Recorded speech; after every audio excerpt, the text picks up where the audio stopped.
Paulo, na sua carta aos Romanos, usa 11 capítulos para expor a doutrina. E depois ele usa os capítulos 12 a 16 para fazer uma aplicação da doutrina. Este é um método que Paulo usou praticamente em todas as suas cartas. Isto porque a teologia é mãe da ética. A ética é filha da teologia. Assim como o homem crê, assim ele é. Quando você entende uma verdade, você vive de acordo com essa verdade.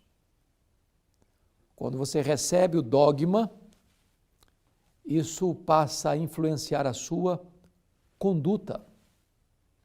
Então, Paulo tratou nos 11 primeiros capítulos desta robusta carta as grandes questões doutrinárias da fé cristã. O Evangelho, a depravação do homem, o pecado, a justificação pela fé, o exemplo do pai dos crentes, Abraão, que foi justificado pela fé, os frutos da justificação, a nova vida em Cristo, os conflitos do coração humano, a obra gloriosa do Espírito Santo, aplicando em nós a redenção, a eleição, a decadência e o plano futuro de Israel nos capítulos 9, 10 e 11. Paulo encerra esta parte doutrinária da sua epístola com uma grande doxologia no capítulo 11, 33 a 36. Ó profundidade da riqueza! A palavra de Deus é inesgotável, é inexaurível. E agora o apóstolo Paulo, depois de enaltecer as profundezas e as riquezas insondáveis do Evangelho e deste plano maravilhoso de Deus, vai fazer uma aplicação desta verdade na sua, na minha, na nossa vida. E no capítulo 12, versos 1 e 2, então Paulo vai dizer o seguinte: rogo-vos, pois, irmãos, pelas misericórdias de Deus, que apresenteis o vosso corpo como sacrifício vivo, santo e agradável a Deus, que é o vosso culto racional. E não vos conformeis com este século, mas transformai-vos pela renovação da vossa mente, para que experimenteis qual seja boa, agradável e perfeita vontade de Deus. Chama a sua atenção para um ponto. A preposição, pois, rogo-vos, pois, é o elo de conexão entre a doutrina e a vida, a teologia e a ética, o credo e a conduta. É em virtude daquilo que Deus fez por você, que Deus agora requer de você um estilo de vida compatível com esta verdade. A palavra que Paulo usa para pedir, rogo-vos, é muito solene e forte. É um clamor audacioso. Rogo-vos, pois, irmãos, pelas misericórdias de Deus. Claro que Paulo está tratando aqui da obra da redenção, que é uma expressão da misericórdia de Deus. Tudo aquilo que Deus fez por você em Cristo Jesus, para tirar você da morte para a vida, da escravidão para a liberdade, das trevas para a luz. E em virtude do que Deus fez por você, Paulo diz assim: eu rogo que apresenteis o vosso corpo por sacrifício vivo, santo e agradável a Deus, que é o vosso culto racional.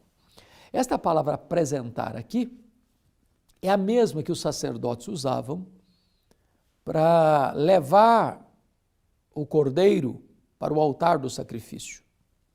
No momento em que o cordeiro era levado e imolado, ele não podia ser tomado de volta mais. Ele era entregue como sacrifício. Então, a ideia é esta, que agora não tem mais animais mortos no altar. Cristo baniu do altar os animais mortos. Ele é o Cordeiro de Deus que tira o pecado do mundo. Todos os cordeiros dos rituais judaicos eram um tipo do antítipo, que é Cristo. Era uma sombra da realidade, que é Cristo. E agora você não traz mais um animal, um cordeiro, para imolar. Agora você traz o seu corpo. Agora Deus habita não em casas feitas por mãos, Deus habita dentro de você. O seu corpo é o santuário do Espírito Santo. E você deve trazer o seu corpo como um sacrifício, não morto, mas vivo. Um sacrifício não contaminado, maculado, mas santo. Não como um sacrifício rejeitável por causa de não estar compatível com os preceitos da lei, mas agradável a Deus. E Paulo diz, esse é o culto que Deus aceita. Esse é o culto lógico. Esse é o culto racional. O que Paulo está mostrando é que a resposta à obra da redenção é a vida de santificação. Não é possível que você abrace a fé cristã e, ao mesmo tempo, viva deliberadamente no pecado. Em havendo pecado, precisa existir arrependimento, confissão e abandono. E esta forma de você viver é o culto que agrada a Deus. Portanto, Paulo não está entendendo aqui um performance, onde você vai para um templo e canta e louva e ora e prega e ouve e oferta, e às vezes no vapor das emoções mais elevadas. Isso tudo pode ser muito importante, mas isso tudo precisa estar ancorado numa vida que se rende por completo, em plena consagração a Deus. Quando chega no verso 2, o apóstolo Paulo vai dizer o seguinte: não vos conformeis com este século, mas transformai-vos pela renovação da vossa mente. Chama a sua atenção para as duas palavras, conformar e transformar. Ambas têm como raiz a palavra forma. Transforma, conforma. Conforma, transforma. A palavra base, a palavra raiz aí é forma. Na língua grega, tinha duas palavras para forma. A palavra esquema e a palavra morfê. Esquema é uma forma que está mudando todo dia, toda hora. Paulo está dizendo, não vos conformeis. Não ponha o seu pé nesta forma que está mudando todo dia, toda hora. Ô, gente, é só abrir os olhos para ver isso.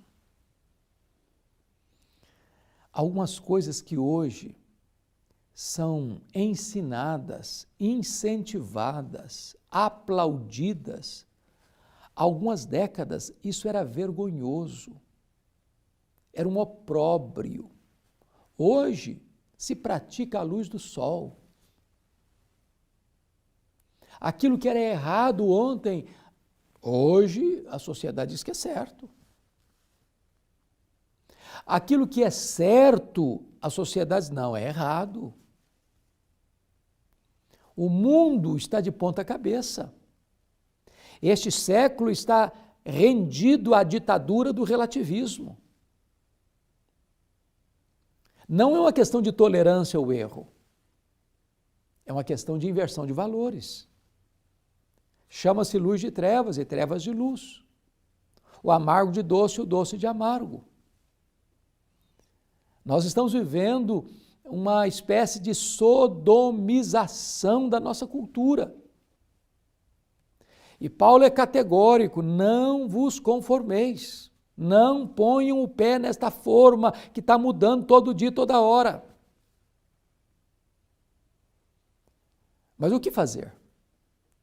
Paulo diz, mas transformai-vos pela renovação da vossa mente. Preste bem atenção no que eu vou lhe dizer aqui. Este século, este mundo, este sistema, não tem absolutos. Não tem. Os homens não querem absolutos. Eles querem o relativismo. Cada um faz o que quer, cada um faz o que gosta. Não tem certo, não tem errado. É proibido proibir. Não se reprima. Essa é a ideologia, essa é a filosofia do mundo. Porque eles não têm um padrão, eles não têm um paradigma, um protótipo. Aí Paulo diz assim, mas transformai-vos pela renovação da vossa mente. A palavra forma aqui não é mais esquema, é morfê. É uma forma que não muda. É um padrão absoluto.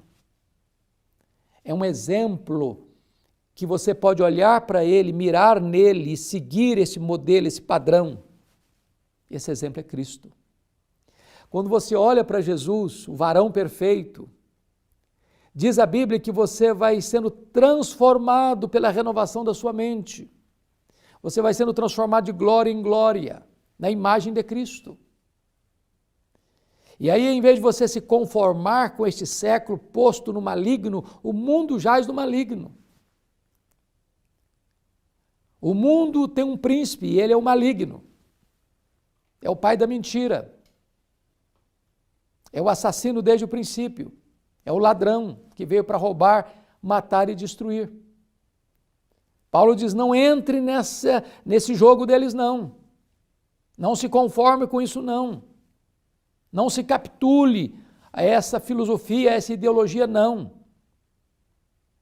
Mas você olha para Jesus. Siga o padrão da palavra de Deus. A sua mente vai mudar. E você vai cada dia mais ser parecido com Jesus. Cada dia mais você vai ser semelhante ao Rei da Glória. Porque essa é a obra do Espírito Santo em você. O resultado disso, Paulo diz, para que experimenteis qual seja a boa, agradável e perfeita vontade de Deus. Você quer conhecer a vontade de Deus para a sua vida? Você quer saber o que Deus tem para você? Você quer andar alinhado com a boa, agradável e perfeita vontade de Deus? Isso não é uma coisa que você descobre lendo um livro, ouvindo uma conferência. Você descobre qual é a boa, agradável e perfeita vontade de Deus quando você se oferece a Deus, o seu corpo, como sacrifício vivo, santo e agradável a Deus. Você descobre qual é a vontade de Deus quando você diz não para esse sistema do mundo que jaz no maligno. E você então olha para a palavra e vai sendo transformado de glória em glória na imagem de Cristo. Aí você vai entender qual é a boa, agradável e perfeita vontade de Deus para a sua vida.